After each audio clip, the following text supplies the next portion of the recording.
사소한 일상도 콘텐츠로 만드는 마케터의 감각, 생각의 쓰임. 내가 쓴 생각이 나를 쓰이게 한다. 이 책의 제목은 두 가지 의미를 담고 있다. 생각이 다방면으로 쓸 수 있다는 가능성, 그리고 생각을 글로 써왔던 나의 또 다른 자아와 성장, 생각 노트에 관한 것이다. 나의 생각과 기록 생활이 나를 단단하게 만든 것처럼 독자 여러분의 삶에서도 부디 그럴 수 있기를 바란다. 분명 당신의 생각을 기다리는 사람들이 있다. 그중 하나가 바로 생각 노트이다. 우리는 생각을 나누며 함께 성장할 수 있을 것이다. 관점을 기록하고 공유해서 나만의 오리지널이 되는 법. 생각 노트. IT 회사의 마케터로 입사해 브랜드 마케터로 일했다. 현재는 IT 서비스 기획자로 일하고 있다. 생각 노트는 입사 1년 후 흘러가고 잊히는 사적인 생각을 잘 수집하고 진정한 나를 찾기 위해 시작한 개인 블로그였다. 트렌드와 브랜드에 대해 왜 이 트렌드가 떴을까? 어떻게 이 브랜드가 주목받게 됐을까?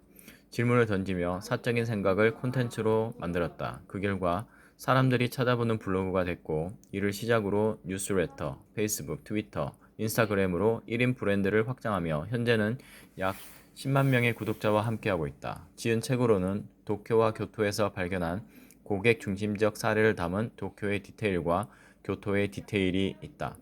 단단한 나만의 생각을 꾸준히 만들고 싶은 분, 잠깐의 생각을 놓치지 않고 수집하고 싶은 분, 생각을 잘 기록하고 싶은 분, 생각으로 나만의 콘텐츠를 만들고 싶은 분, 본업과 사이드 프로젝트의 시너지를 만들고 싶은 분, 퍼스널 브랜드에 조금이나마 관심 있는 모든 분들께 이 책을 건네고 싶습니다.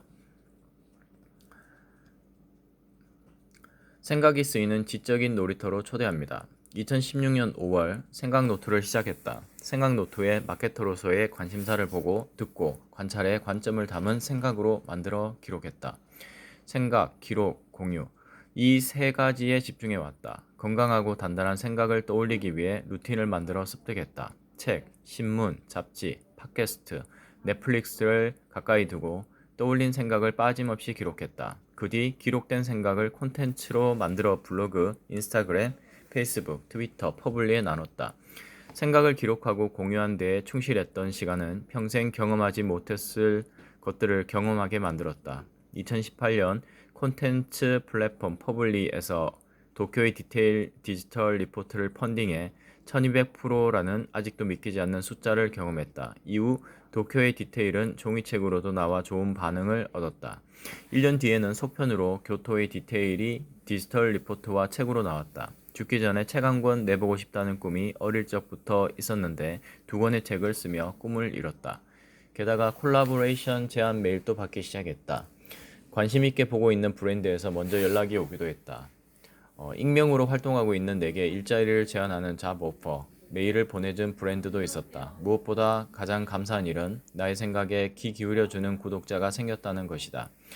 여러 채널을 합치면 무려 10만 명이 넘는 고마운 분들이다. 가끔 그런 생각을 해본다. 내가 만약 5년 전에 생각노트를 시작하지 않았다면 지금의 나는 어땠을까라고. 아마 5년간 생각노트도 이뤘던 모든 것들은 없었을 것이다. 회사를 열심히 다니고 있었을 것이고 회사 생활이 내 생활의 전부였을 것이다. 쌓이는 연차 앞에서 잘 성장하고 있는지 의문을 던지면서 한없이 작아지고 있었을 나의 모습이 떠오른다. 생각노트를 시작한 덕분에 과거와 다른 내가 될 수 있었다. 회사 생활에 지쳐 잃어가고 있던 나의 모습을 다시 찾았고 나의 생각과 관점을 눈치 보지 않고 자유롭게 말할 수 있게 됐다.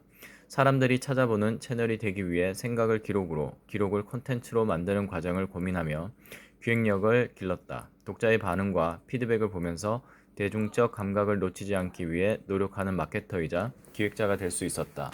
매사의 궁금증을 가지고 이를 해결하기 위해 나만의 논리를 만들며 관점을 키울 수 있었다.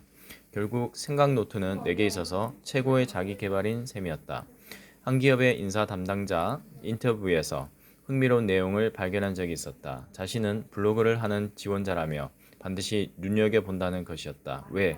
그러냐는 질문에 인사 담당자는 생각 연습을 한다는 점에서, 자신의 생각을 글로 정리할 줄 안다는 점에서, 꾸준하게 뭔가를 한다는 점에서, 다른 사람들과 소통을 해본 경험이 있다는 점에서 블로그 하는 지원자를 가장 높은 우선순위로 본다고 대답했다.